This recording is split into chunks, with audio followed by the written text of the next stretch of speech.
For 10 years, I, Julia, 32, lived a lie my parents crafted.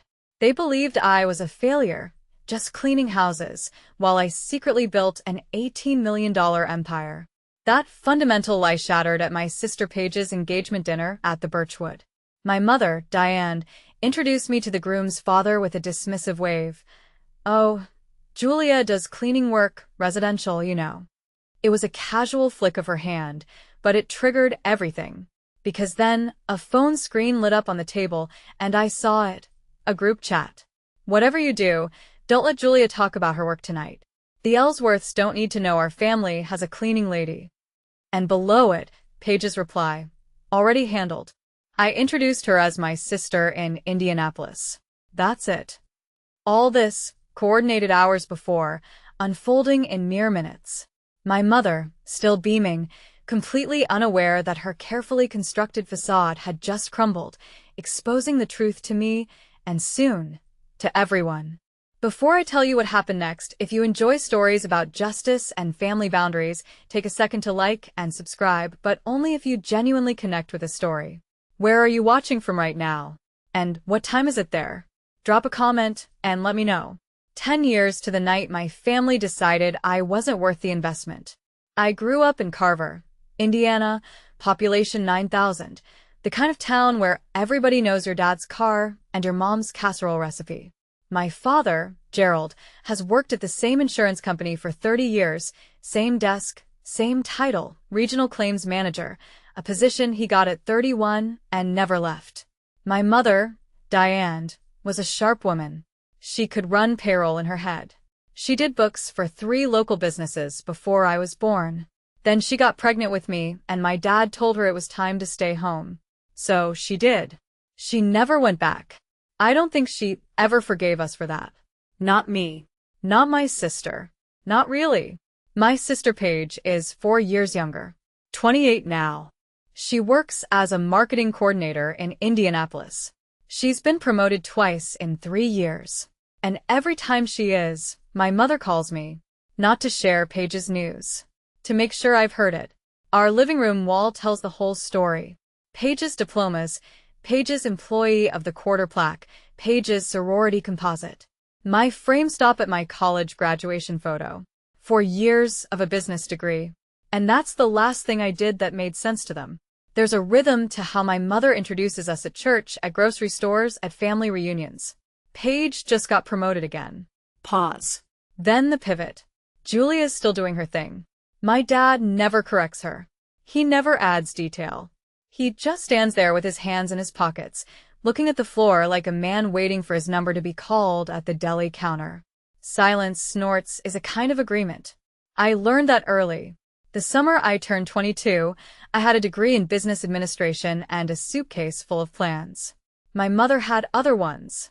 She'd enrolled me in an MBA program at the state university, paid the deposit, told my dad's coworkers, printed the course catalog, and left it on my nightstand like a hymnal. I sat her down at the kitchen table one Thursday evening and told her I wasn't going. "I'm starting a commercial cleaning company," I said. I had a binder, market research, cost projections, a 12-month cash flow estimate. She didn't look at the binder. 14 seconds. That's how long she sat in silence. I counted the ticks on the wall clock behind her head. Then she said, "You want to clean toilets? That's your big plan?" My dad walked in from the garage. He'd heard enough. "I already told Jim at work about your MBA." Paige was at a friend's house. She texted me later that night. "Mom says you're being dramatic. Only one person asked to see the binder. My grandmother, Ruth. 78 now, but back then she was 68 and sharp as a tax audit. She sat on her porch, read every page, and said, 'Show me where you'll be in year 3. She gave me $800 from her savings and a handkerchief, white cotton, hand-embroidered, monogrammed with her initials, RH. She pressed it into my palm and said, "For the hard days." That night, my mother told me if I wanted to scrub floors, I could do it without her money. She cut me off. I folded my binder, put it in my backpack, and drove 4 hours to Indianapolis. I didn't argue. I just drove. My first apartment cost $475 a month. Studio. 1 window. Radiator that clanked at 3 a.m. like someone was trapped inside the wall. I bought a used fan for $2,200. White. No logo. The air conditioning worked on Tuesdays and Fridays. No discernible reason. My first client was a dental office on Meridian Street. 3 rooms. A waiting area. A bathroom with mint green tile. $200 a week. I cleaned it myself every morning at 5 a.m. before spending the afternoon knocking on doors and the evening doing my own books at the kitchen counter. 6 months in, I had 4 contracts. I was working 7 days a week, and my shoulders ached in a way that didn't stop when I slept. By the end of year 1, I'd brought in $62,000 in revenue. Profit, $11,000. I hired my first employee, Maria, a single mom from Guatemala who showed up 15 minutes early every shift and never once complained about the work. She's still with me. Every Sunday, I called Grandma Ruth. She'd ask specifics. How many clients? What was my close rate? Had I looked into liability insurance yet? She listened the way people listen when they believe what you're building is real. Every other week, I called home. My mom picked up, and the conversation was always the same. You ready to come home yet? Not yet, Mom. Well, Paige is doing very well at her new job. Tell her I said congrats. My dad never got on the line. By year 3, something happened that almost made me pick up the phone and call my mother. Almost. But I'd learned by then that almost doesn't count in my family. Year 3 changed everything. I signed a contract with a 12-story office building on the north side of Indianapolis. Annual value, $340,000. I opened a second location, hired my 38th employee. Revenue crossed $1.4 million. I was 25 years old and running a company that cleaned more square footage in a week than most people walk in a year. I called my mother. Mom, I just signed a contract worth $340,000 a year. Pause. Then so how many people are you sending to mop floors now? 38. 38 people mopping floors. That's something. My dad's voice came through the speakerphone. Your sister just got accepted into a leadership program at her company. I sat in my office, a real office by then, with a desk and a filing cabinet and a framed photo of Grandma Ruth on the shelf, and I stared at the business card I'd just had printed. Navy blue, clean font, Holloway Commercial Services. Tagline along the bottom. Excellence in every detail. I designed it myself. Spent 2 days choosing the shade of blue. That was the last time I volunteered information about my business to my parents. I didn't make a decision about it. There was no dramatic moment, no declaration. I just ran out of doors to knock on. When you tell someone you signed a contract worth $340,000 and they ask how many people you're sending to top floors, the message is clear. They've decided what you are. New information won't change the file. For the next 7 years, they believed exactly what they wanted to believe, and I let them. Fast forward. Holloway Commercial Services, 14 states, 283 employees, annual revenue, $18 million. We service hospitals, universities, corporate headquarters, government buildings.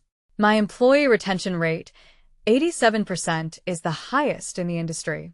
I built a training program for ESL workers that 3 competitors have tried to copy. I live in Indianapolis. I drive a 2019 Honda Accord. I own a condo downtown that I bought in cash, and I keep a bottle of homemade lemon vinegar cleaner on my desk because I still like the smell. It reminds me of the beginning. None of this is secret. I have a website, a LinkedIn page, a short Wikipedia article I didn't write. My parents have never looked at any of it. Then Paige called. It was the first time in 4 months. I was reviewing a facilities proposal when her name popped up. I almost let it ring. I'm engaged, she said. Garrett Ellsworth. His family is hosting an engagement dinner next Saturday. Mom wants you there. Mom wants me there? Or you want me there? Does it matter? Grandma Ruth's coming. She asked for you specifically. That settled it. When Ruth asks, I show up. After we hung up, I typed the name into my laptop. Ellsworth Property Group, 200 commercial properties across Ohio and Indiana.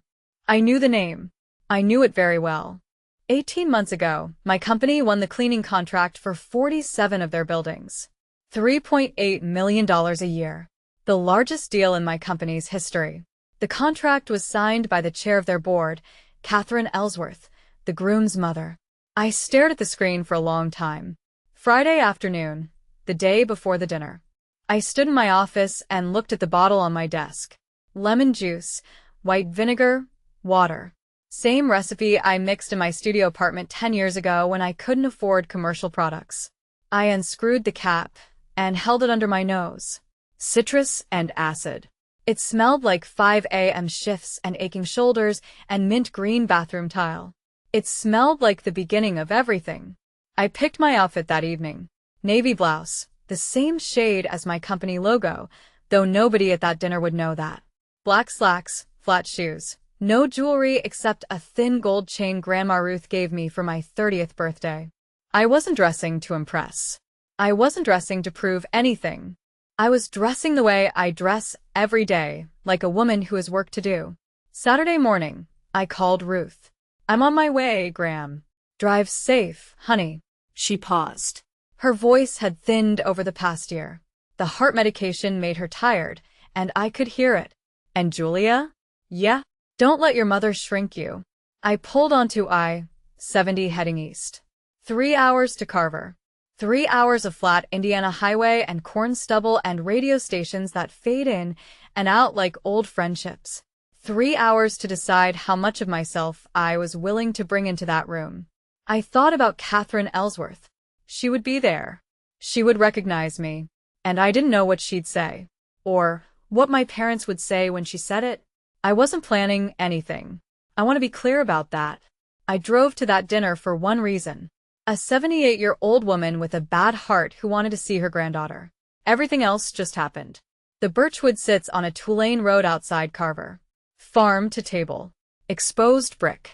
The kind of place that serves bread in a cloth napkin and charges $42 for a pork chop.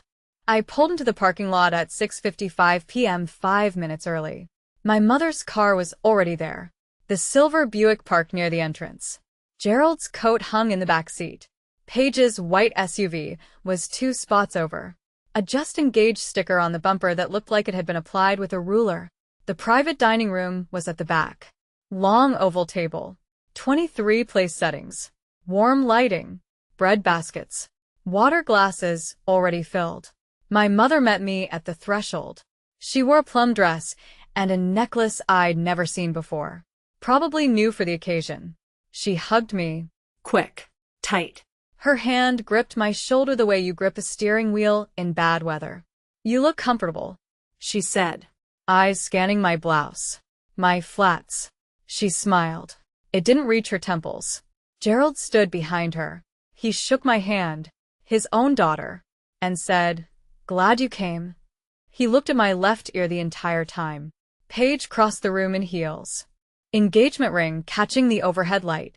She hugged me with both arms, which surprised me. "Thanks for coming, Jewel."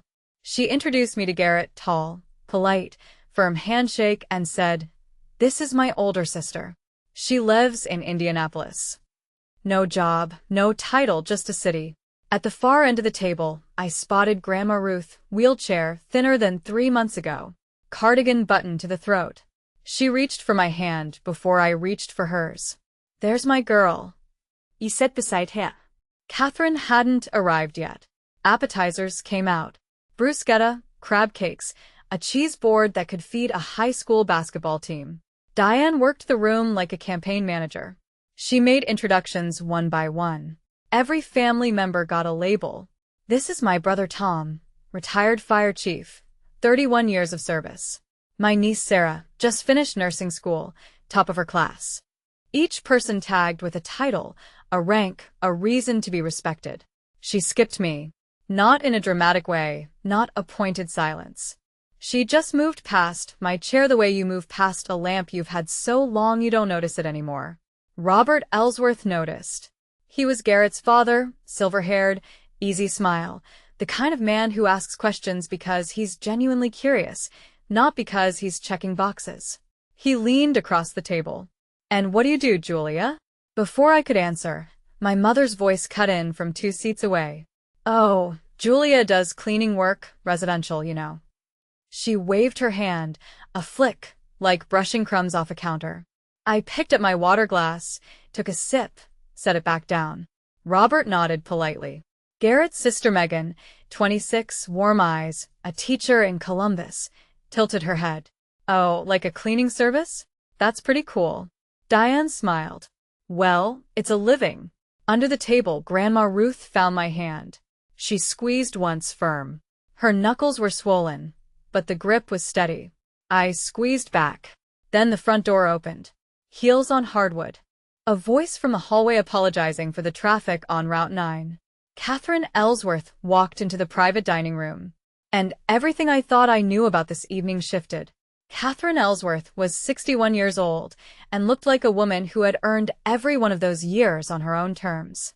Silver bob, gray blazer over a black blouse, no excessive jewelry, just a watch that probably cost more than my first van. She moved through the room with the efficiency of someone who chairs quarterly board meetings. Handshake, name, eye contact, next. Garrett kissed her cheek. Robert pulled out her chair. Diane beamed and said something about how lovely it was to finally meet in person. Catherine came around the table. She reached me. She stopped. Half a second, maybe less, but I saw it. A flicker behind her eyes. Recognition.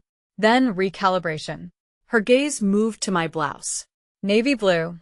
The same shade she'd seen across a boardroom table in Columbus 18 months ago. She took my hand, held it a beat longer than the others. Julia, how lovely to see you here. Her voice was measured, warm, but there was a question folded inside it that she wasn't ready to unfold yet. Mrs. Ellsworth, good to see you too. She sat down across from me, placed her napkin on her lap, accepted a glass of water from the server, and then, very quietly, she looked at me one more time. Nobody noticed. Diane was telling Robert about the Time page won a regional marketing award. Gerald was studying the wine list like it contained a secret message from God. Paige was laughing at something Garrett whispered. But I noticed. And Catherine knew I noticed. She didn't say anything else for the next 20 minutes. She ate her appetizer. She complimented the crab cakes. She asked Garrett about his new apartment. And she waited. Let me tell you about the first time I met Catherine Ellsworth. 18 months before that dinner, I flew to Columbus, Ohio for the biggest pitch of my career. Ellsworth Property Group managed over 200 commercial buildings, office towers, medical complexes, mixed-use developments across 4 states. They were looking for a single vendor to handle cleaning services for 47 of those properties. The contract was worth $3.8 million a year. I wore my Navy suit. I brought a 40-page proposal. I'd spent 3 weeks building it. Service tiers, staffing models, quality control protocols, cost comparisons. I printed 5 copies and drove to a FedEx at midnight to get them spiral-bound. Catherine chaired the meeting. 6 people at the table. She asked more questions than the other 5 combined. She wanted to know my employee retention rate. 87%. She wanted to know about my training program.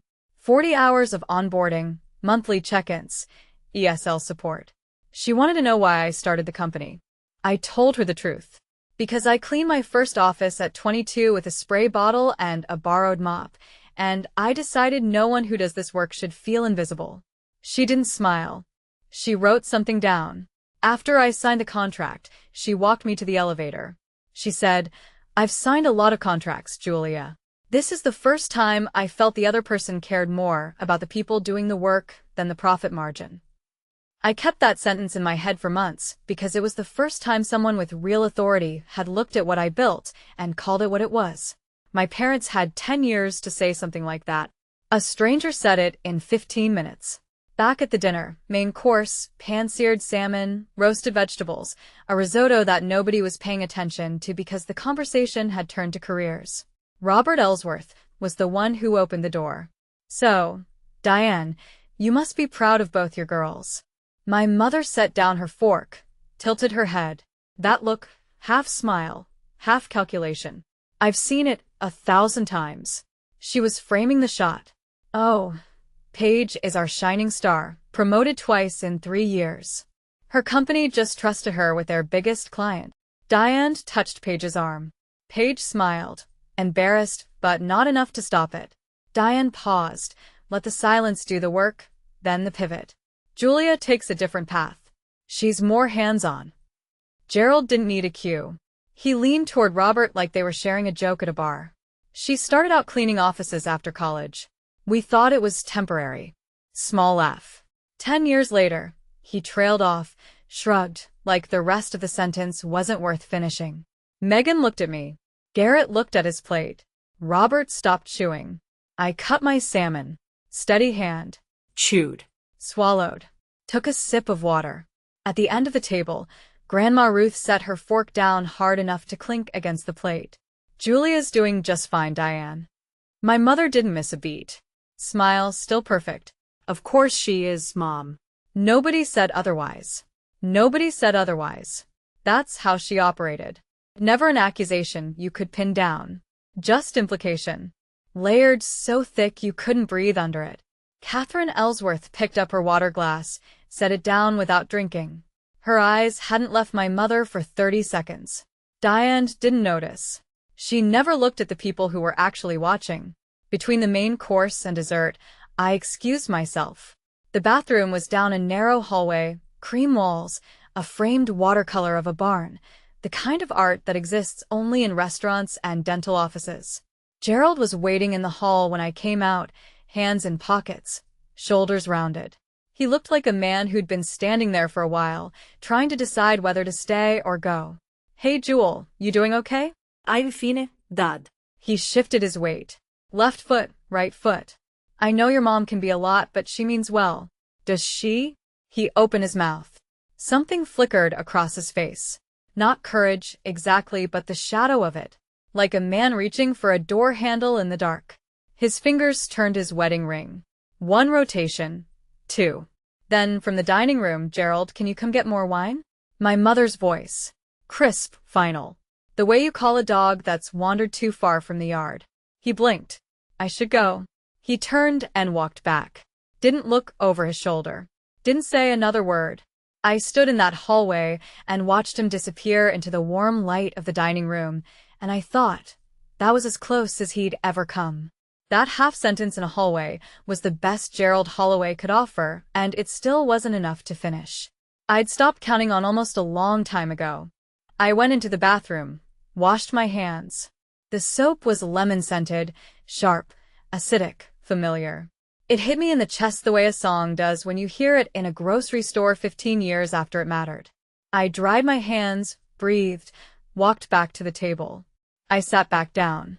Grandma Ruth touched my wrist. Her version of asking without asking. I nodded. She let go. Paige had stepped away to talk to Garrett near the window. Her phone lay face down on the table beside her bread plate. The screen lit up. Notification banner. Group chat. Wedding planning with a ring emoji. I didn't pick it up. Didn't touch it. But the preview was right there, bright against the white tablecloth, and I have functioning eyes. Diane's name, sent 2 hours before dinner. Whatever you do, don't let Julia talk about her work tonight. The Ellsworths don't need to know our family has a cleaning lady. Beneath it, Paige, sent 1 hour before dinner. Already handled. I introduced her as my sister in Indianapolis. That's it. I read both lines twice. Then the screen went dark. 23 people in this room. 3 of them had coordinated in advance to make sure I stayed small. Not a spontaneous remark. Not a careless slip. A plan, written down, time-stamped. I picked up my water, drank, set it down. Grandma Ruth studied my face. She couldn't have seen the phone from her angle, but she read something in my jaw, my shoulders, the way I held my glass. You all right, honey? I'm fine, Gram. Just seeing clearly. She didn't push. She never does. Ruth has spent 78 years learning when to speak and when to let silence carry the weight. Paige came back, picked up her phone without checking the screen, and slid it into her purse. She smiled at me, bright, easy. A smile that had never once wondered what it cost to receive. Dessert menus arrived. I didn't open mine. Under the table, I opened my wallet, found the handkerchief, white cotton, 10 years soft. The monogram had faded from navy to something closer, to dusk. But I could feel the stitching with my thumb. Ruth had pressed this into my palm the night I left Carver. I'd carried it every day since, through the studio apartment, through the first contract, through the second location, the 50th employee, the 100th building. It had been in my pocket when I signed the Ellsworth deal. It was in my pocket now. I ran my thumb across the thread and thought about the group chat. 2 messages, 6 sentences, 10 years of assumptions, scheduled and confirmed like a dinner reservation. This wasn't about ignorance. They knew enough to plan around it. They knew enough to agree on a script. Don't let Julia talk about her work. As if my work were a stain they needed to cover before company arrived. I didn't decide to expose anyone. I didn't form a plan or rehearse a speech. I just made a decision that was 10 years overdue. I would stop being smaller than I am. If someone asked me a direct question, I would give a direct answer. No downplaying, no deflecting, no performing modesty to protect people who had never protected me. Catherine caught my eye across the table. She was stirring cream into her coffee with the slow precision of a woman who notices everything. "How's Indianapolis treating you?" she asked. Busy, I said. Good busy. She nodded, took a sip, said nothing else. But I could see her doing the math. The woman Diane described versus the woman she'd met in a boardroom. The numbers weren't adding up. And Catherine Ellsworth was not a woman who tolerated bad arithmetic. If you've ever sat at a family table and felt invisible, felt like the person they described wasn't the person you'd become, I need you to hit subscribe right now. Because what happens next at this dinner is the reason I'm telling you this story. And I promise you, you're going to want to be here for it. Dessert plates hadn't landed yet when my mother stood up. She tapped her knife against her wine glass. 2 crisp clinks. And the room went quiet. I'd like to say a few words. She pressed her hand to her chest, eyes glistening on command. I've seen her do this at funerals, at church potlucks, at PDA meetings where she needed a budget approved. Diane Holloway can summon tears the way some people summon an Uber. When I look at Paige, she said, I see everything I ever dreamed my daughter would become. She talked for 2 full minutes. Paige's degree, Paige's career, Paige's grace under pressure, Paige's kindness. Paige, Paige, Paige. Every sentence a brick in a monument to the daughter who had followed the blueprint. She didn't say my name. Not once. Robert Ellsworth shifted in his seat. He glanced at me, then back at Diane. The kind of man who counts omissions. He waited until she paused for breath. And your older daughter, he said. Julia, right? She's here tonight, too. My mother blinked, recalibrated, found her footing. She looked at me the way you look at a stain on a tablecloth you thought you'd already treated. This is our other daughter, cleans houses for a living. She said it with a smile, like it was charming, like it was a quirky footnote in an otherwise polished family resume. Gerald from his chair without being asked, we've given up on her. He laughed. Nobody laughed with him. 2 seconds of silence. Catherine Ellsworth set down her fork, slowly, the way you set something down when you've decided the next thing you do matters. 23 people staring, and Catherine hadn't blinked. The silence held for 3 full seconds, long enough for the server to freeze halfway through refilling Robert's water glass. Megan looked at her plate. Garrett put his hand on Paige's knee under the table. I saw the shift. Uncle Tom coughed into his fist. Catherine turned to me. Her voice was level, unhurried, the same tone she'd used in that boardroom in Columbus when she asked me about retention rates. Julia, I'm curious. Tell me about your cleaning work. My mother moved fast. Oh, it's nothing fancy. Diane's smile widened, the emergency version, the one she deploys when the narrative is slipping. She snorts, goes to people's houses, scrubs, that sort of thing. Been doing it since college. Catherine didn't look at her. I'd like to hear from Julia, if you don't mind. That sentence landed on the table like a dropped glass, polite, clear, final. I set down my napkin. I own a commercial cleaning company, I said. We service office buildings, hospitals, and universities. Diane's smile went thin. She makes it sound so official. Catherine, still looking at me, how many states?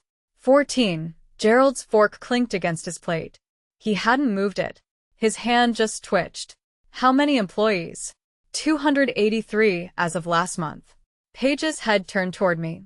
Slow, like watching someone look up from their phone and realize the building across the street is on fire. Robert leaned back in his chair. Megan's lips parted. Garrett looked at his mother with an expression I recognized. The look of someone realizing there's a conversation happening above his clearance level. Diane's smile was gone, replaced by nothing. A blank wall where a window used to be. Catherine reached for her purse. She pulled out a business card, navy blue, clean font, a tagline along the bottom I could read from across the table because I'd spent 2 days choosing every word of it.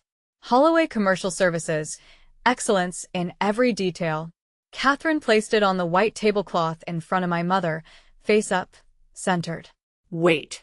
You're her? She said it quietly, not a question, a confirmation. She already knew. She was asking it for Diane. Yes, ma'am. Catherine looked at my mother, then at my father, then back at me. Her voice carried the way voices carry in courtrooms, measured, factual, without decoration. My company signed a $3.8 million annual contract with Holloway Commercial Services 18 months ago. 47 buildings across 4 states. Julia presented the proposal herself. She paused. She sat at my boardroom table. I watched my mother's face. I've seen Diane Holloway in every state of emotion, furious, wounded, theatrical, cold. I have seen her cry at school plays and yell at grocery clerks and deliver eulogies that made grown men weep. But I had never, not once in 32 years, seen her lose color. It started at her cheeks, spread to her lips, her hand, still holding her wine glass, went white at the knuckles. Gerald's hand froze halfway to his glass, suspended, like someone had paused a video. Paige stared at me, mouth slightly open, the engagement ring catching light she was no longer paying attention to. Grandma Ruth didn't move, didn't speak. She just looked at Diane with an expression I'd never been able to name until that moment. It was patience. The kind that comes from watching a lie you've known about for years finally meet the air. For seconds of silence. Then everybody talked at once. Garrett leaned forward. Wait, Julia, you run a company? Megan, 14 states? Uncle Tom turned to my dad. Gerald, did you know about this? Robert Ellsworth set his napkin on the table and looked at my father the way a man looks at a colleague who's just been caught in a lie at a board meeting. Gerald, you said you'd given up on her. Gerald picked up his wine glass, drank, said nothing. Diane recovered first. She always does. 30 years of controlling the narrative in Carver, Indiana, doesn't break in one evening. She shifted forward, pressed her palms together, and found a new voice, warmer, wider, coded in surprise that landed just north of convincing. Well, she never told us it was that big. Julia is very private. We had no idea. She turned to Catherine with manufactured wonder. I always knew she'd do well. I set my fork down. You knew, Mom. I told you at year 3 and at year 5. You said, and I remember the exact words, so, how many people are you sending to mop floors now? Diane's face hardened for a half second before she smoothed it back. I never said that. From the end of the table, Grandma Ruth's voice, quiet, steady, final. You said it, Diane, on speakerphone. I was in a room. Ruth didn't raise her voice. She didn't need to. She delivered the sentence the way she delivers everything, like a woman who has spent 78 years saving her testimony for the right moment. Gerald reached for the bread basket, put his hand on a roll, didn't pick it up, just held it there, like a man who'd forgotten what he was reaching for. My mother's eyes filled, right on schedule. She pressed her napkin to her mouth, inhaled. A shaky, theatrical breath designed to pull focus the way a spotlight operator swings the beam. I can't believe you're doing this to me, she said, voice cracking, at your sister's engagement dinner. This night isn't about you, Julia. She turned to Catherine, switched registers, softer now, conspiratorial, one mother to another. I'm so sorry. Family can be complicated. She dabbed her eyes with the corner of her napkin. We've always tried to support both our girls. We really have. Paige reached for her mom's arm. Reflex. The golden child, trained to comfort on cue. I didn't take the bait. I didn't bring this up, Mom. You introduced me. Catherine asked questions. I answered them. Paige pulled her hand back, looked at me. Can we please just stop? This is my night. Her voice pitched high, not cruel, just cornered. Why do you always have to make everything about yourself? Paige, I've been sitting here eating salmon. I didn't make a speech. I didn't interrupt anyone. I answered a direct question. Catherine spoke. Not loud. She didn't need volume. She had gravity. Paige, no one is trying to ruin your evening. But your mother made specific claims about your sister in front of my family that aren't true. She folded her hands on the table. In my experience, facts aren't drama. The room held its breath. Megan reached for her water glass. Robert sat perfectly still. Garrett looked at his mother with something that was part admiration, part terror. Grandma Ruth sat in her wheelchair at the end of the table and watched her daughter the way a woman watches a house she warned everyone about finally catch fire. Gerald tried to break the tension. Well, this is quite the dinner show. He chuckled. The sound landed in the room, like a coin dropped in a church. Nobody laughed. He pivoted, pulled his chair in, attempted the reasonable father voice, the one he uses at insurance meetings when a claim is getting complicated. Julia, look, we didn't know. You could have told us. You know we're not mind readers. I did tell you, Dad, 3 times. You stopped listening, and I stopped talking. Robert Ellsworth leaned forward. Not aggressive, just honest. The way a man speaks when he doesn't understand something and isn't willing to pretend he does. Gerald, I have to say, if one of my children built an $18 million company, I want to tell everyone in this room. Gerald's jaw tightened. That sentence hit the nerve he'd spent 30 years protecting. The mediocre career, the unchanged title, the 3 decades of telling himself the insurance desk was enough. Robert didn't mean to expose it. He was just stating a fact. But facts are shrapnel when they land near an insecurity. Catherine added, gentle but precise, Julia's company has the highest employee retention rate of any vendor we work with. 87%. She's built something extraordinary. Diane cut in. Well, then she should have said something. How are we supposed to know if she doesn't tell us? Grandma Ruth's voice came from the far end of the table. The kind of voice that doesn't need to be loud, because everyone already knows it carries weight. She did say something, Diane. You just didn't want to hear it. My mother looked at my grandmother, and for the first time that evening I saw something I'd never seen on her face before. Not shame, not anger, fear. The table fractured into small conversations. Garrett talked to Paige in low tones. Robert refilled Catherine's water. Uncle Tom excused himself to the restroom and stayed gone long enough to suggest he was calling his wife.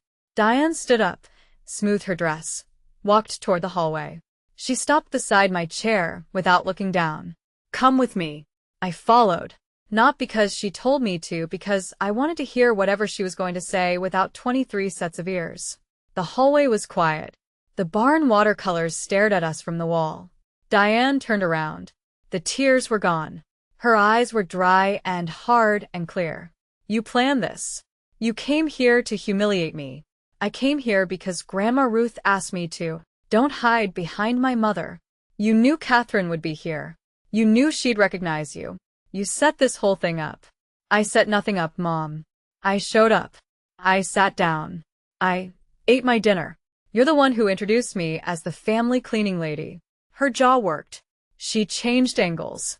If you think this changes anything, you're still the girl who chose to scrub toilets instead of getting a real education. I have a degree, Mom. I chose a different path. You chose to pretend it didn't exist. After everything I sacrificed for you, everything I gave up, you sacrificed your career. I know. You remind me every time we talk. But that was your choice, Mom. And this is mine. If you walk away from this family, you'll have nothing. I looked at her. This woman who gave up her calculator for a kitchen, who hated the choice and punished me for making a different one. I'll have exactly what I have now. A company, 283 employees, and a grandmother who knows my name. She flinched. Diane walked back into the dining room, spine straight, mask on. A woman who has never once left a public room looking defeated, no matter what happened in the hallway. Paige caught me before I followed. She was crying. Real tears. I could tell the difference. Diane's tears come with eye contact and perfect timing. Paige's tears came with mascara running and her voice catching on syllables she couldn't control. Why didn't you ever tell me? She said. I'm your sister. I leaned against the wall. When was the last time you asked me about my life, Paige? Not texted about a holiday schedule. Asked. She opened her mouth, closed it, opened it again. Nothing came out. I'm not angry at you, I said. You believed what Mom told you, because it was easier than checking. I thought you were struggling. Mom said what Mom needed to believe. And you never questioned it. She pressed her back against the opposite wall. 4 feet of hallway between us. The closest we'd been in years, and also the furthest. So, you're really 14 states? 14 states, 283 people who show up every morning because the work matters, and a grandmother who calls me every Sunday to ask how it's going. Paige's face crumbled. Not from shame. Something deeper than that. The weight of realizing she'd outsourced her relationship with her sister to a woman who'd been lying about both of them for a decade. She didn't say she was sorry. She wasn't ready for that word yet. But she didn't defend my mother, either. And in this family, silence against Diane is its own kind of rebellion. I walked back to the table. Paige followed a minute later. Eyes red. Napkin pressed to her face. This is the part of the story I almost didn't tell. Because what I said next, back at that table, is the reason my family hasn't been the same since. If you're watching this and thinking about someone in your life who needs to hear the truth, share this video with them. And stay. Because the next few minutes changed everything. I walked back into the dining room and stood behind my chair. I didn't raise my voice. I didn't grip the table or square my shoulders or do any of the things people do in movies when they're about to deliver the speech of their lives. I just stood there. One hand resting on the chair back, the other in my pocket. Thumb pressed against the monogrammed threads of Grandma Ruth's handkerchief. I'm going to say this once. The table went still. Forks stopped. Coffee cups hovered. Even the server by the door paused with a tray of petit fours balanced on her forearm. I love this family.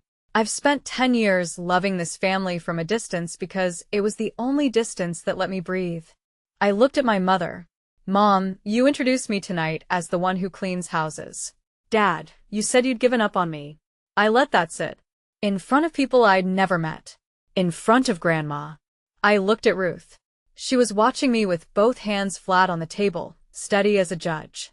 Her eyes were wet, but her chin was up. Graham never gave up. She asked. She listened. She showed up. I turned back to the table. I'm not here to embarrass anyone. I came because my grandmother wanted me here, but I won't sit at any table where my own parents describe me as something less than what I am. I pulled in a breath. So, here's what changes. I will always answer Grandma's phone calls. I will always show up when she asks. But I won't be coming to family events where I need to pretend I'm smaller than I am. That's my boundary. It's not a punishment. It's a decision. I sat down, picked up my water, took a sip. The room stayed silent for 5 seconds. Then Diane broke. She stood up. Chair legs scraped the hardwood. You can't just. Her voice cracked. She caught it, rebuilt it, lost it again. You can't just leave. I'm your mother. I looked at her. Come. Then act like one. 3 words. They landed in the room like a stone dropped into still water. And the ripples reached every corner. Diane's composure shattered. Not the staged kind. The real kind. Her chest heaved. Her hands trembled against the edge of the table. Tears rolled down her face, and for the first time, I couldn't tell whether they were real or rehearsed. Maybe she couldn't either. I gave up everything for this family. Everything. My career. My ambitions. She stopped. Looked around the room. Saw the Ellsworths watching. Saw Robert's face. Saw Catherine's stillness. Realized she'd said too much in front of the people she'd spent the entire evening trying to impress. Catherine spoke quietly. Diane, your daughter built something remarkable. Perhaps it's time to see it. Diane's head snapped toward Catherine. You don't know our family. I know your daughter, Catherine said. That's enough. Gerald sat in his chair, silent, still. He hadn't moved in minutes. He was going to ride this out the way he'd ridden out 30 years of marriage, by being present in body and absent in every way that mattered. From the end of the table, sit down, Diane. Grandma Ruth, voice thin but iron. My mother sat. Not because she agreed. Not because she surrendered. Because Ruth was still her mother. And even Diane Holloway, controller of narratives, commander of tears, couldn't defy that voice in front of 23 witnesses. The table exhaled. I hadn't raised my voice. Not once. I pushed my chair back and walked to the end of the table. Ruth was sitting in her wheelchair, hands folded in her lap. Her cardigan had slipped off one shoulder. I fixed it without thinking. The way you fix things for people you love. Automatic and quiet. I knelt beside her. She took my hands. Her fingers were thin, the knuckles swollen, the skin papery and cool. But the grip was Ruth. You don't need to stay for me, sweetheart. Her voice was low enough that only I could hear it. You already came. That's enough. I'll call you Sunday. Same time. You better. I kissed her forehead. She smelled like lavender and wool and the cedar closet in her apartment where she keeps the quilts she made in the 70s. She slipped something into my hand. A folded piece of paper small enough to fit in a palm. I closed my fingers around it without looking. I stood up, turned to Catherine. Thank you, Mrs. Ellsworth, for the questions. Catherine nodded, a small, precise motion. Thank you, Julia, for the answers. I picked up my purse from the back of my chair, and then, because some things should be left where they can be found, I took one of my business cards from the side pocket of my wallet and placed it on the table beside my mother's place setting. Navy blue, clean font, excellence in every detail. Then I walked out. Steady pace, flat shoes on hardwood. I didn't run. I didn't turn around. I heard my mother say something behind me, sharp, clipped, already composing the version of this story she'd tell her friends, but I was past the hostess stand before the words reached me, and the front door closed behind me with a clean final click. I drove 11 miles before I pulled over a church parking lot, small, white clapboard, empty except for a minivan near the back that probably belonged to the custodian, the kind of place where people go when they need to sit with something too large for a car seat. I turned off the engine. The dashboard clock said 9:07 p.m. Through the windshield, I could see a security light mounted on the side of the church throwing a pale circle onto the gravel. I opened my hand. Ruth's note, folded twice. Her handwriting shaky, arthritic. The letters leaning right like they were bracing against wind, but clear. Every word legible. Julia, I watched you build your life the way I always wanted to build mine. Your mother got my fear. You got my courage. I'm sorry it took me so long to say out loud. Don't wait for them to see you. The right people already do. Graham, I read it 3 times. Then I cried. Not the way people cry in stories. Graceful tears, a single drop rolling down a cheekbone.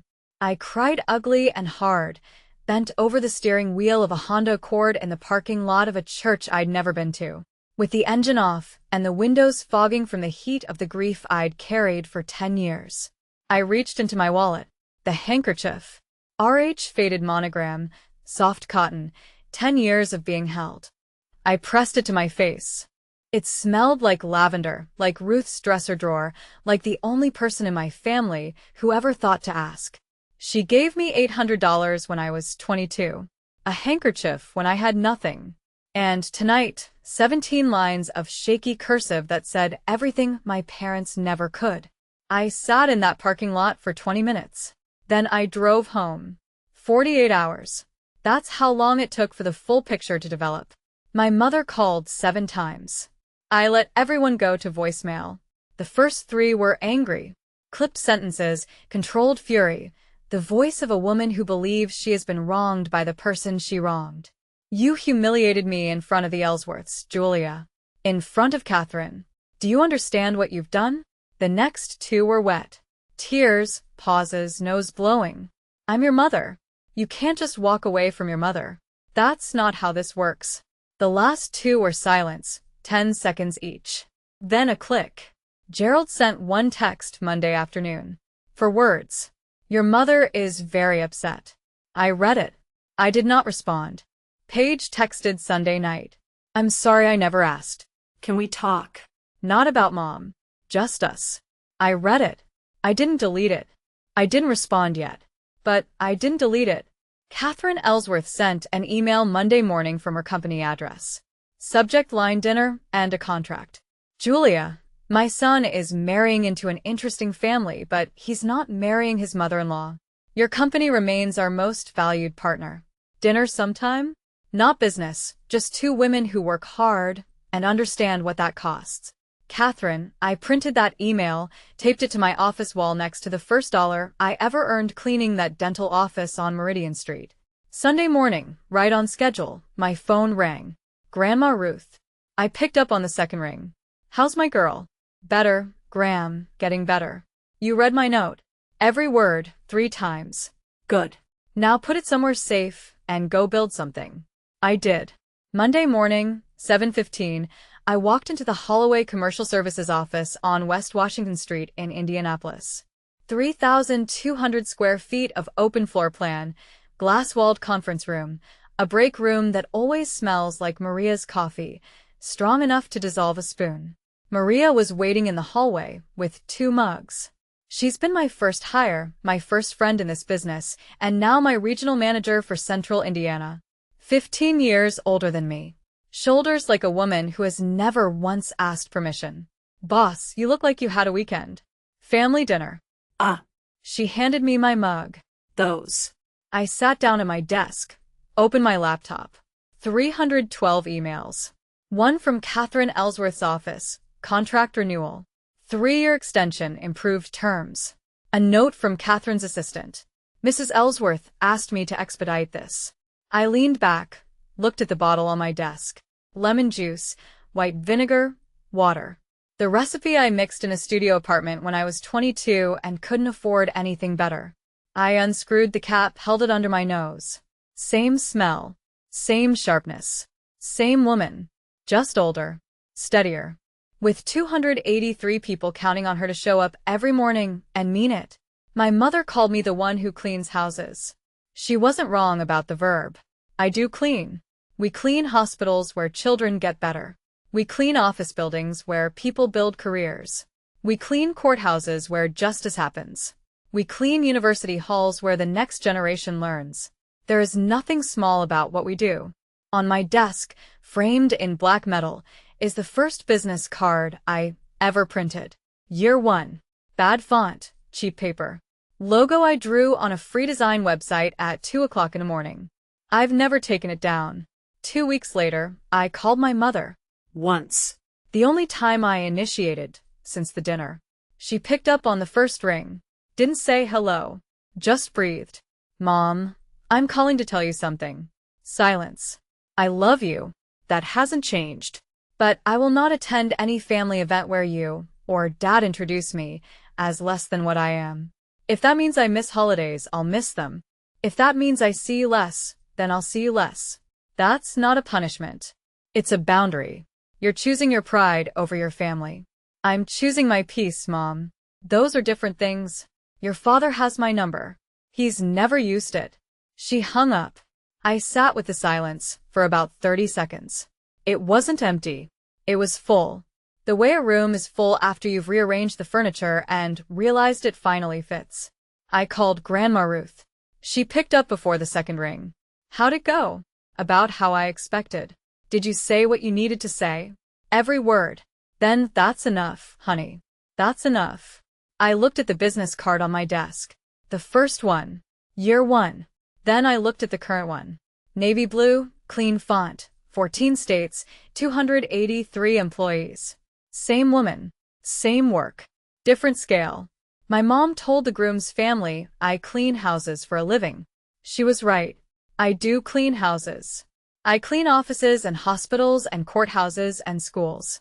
I built an empire on work that my parents thought was beneath them.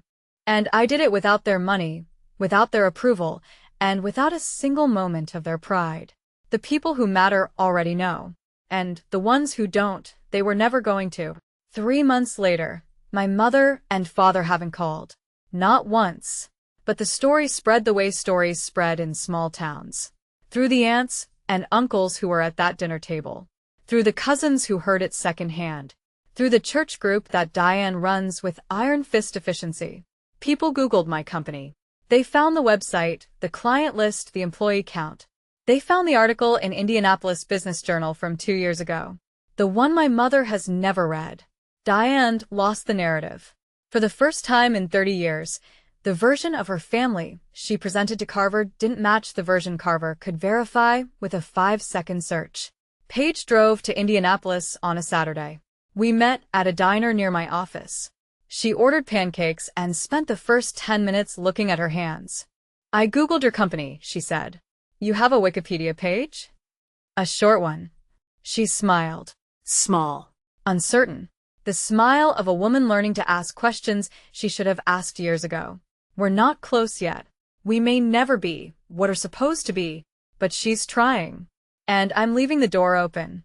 Catherine and I have dinner quarterly. Not always business. Sometimes just two women who built things from scratch and know what it costs." She sent me a referral last month. A hospital group in Michigan looking for a cleaning partner. 6 buildings. Worth $2.1 million. Gerald texted once. 3 months after the dinner. 6 words. I should have said something that night. I read it. Didn't respond. But I saved it. Grandma Ruth calls every Sunday. Her voice is thinner now. The heart medication makes her tired. But she still asks about my numbers, my people, my plans. And I still answer every question. My parents told everyone I just clean houses. They were right about the verb, wrong about the just. There is no just in building something from nothing. There is no just in 283 families who eat dinner because of the work we do. My grandmother gave me $800 and a handkerchief and a note that said, "I got her courage." That's the inheritance that mattered.